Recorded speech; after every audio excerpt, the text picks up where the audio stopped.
Taking a look at this portable camping shower from Swonder. As soon as I saw this one, I knew that this one was worth trying out. We do a lot of car camping, but I also have a couple of dogs, and I think this is going to be a great tool for both of those. So this is the shower head. Might be able to see the pattern in there. Looks like it's going to get really good coverage.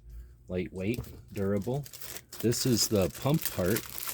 A lot of times these need to be separate, the battery and the pump. In this case, the battery is in here.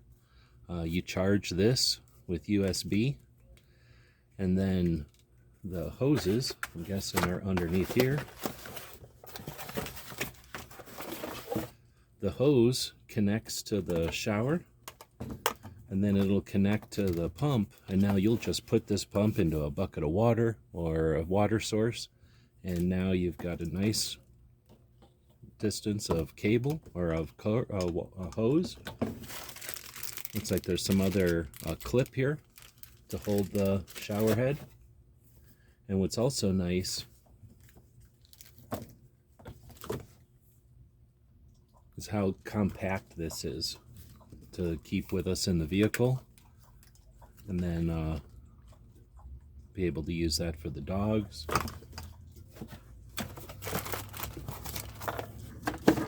We'll charge this up and we'll give it a shot. We want to thank Swonder for sending us this one to check out. Hope this helps. There's a filter on the bottom here. We've got the rechargeable battery pack that's submersible. Power switch on the top here. Adjustable shower head. Great pattern. Long hose. And it'll tell you the temperature of the water as it's going.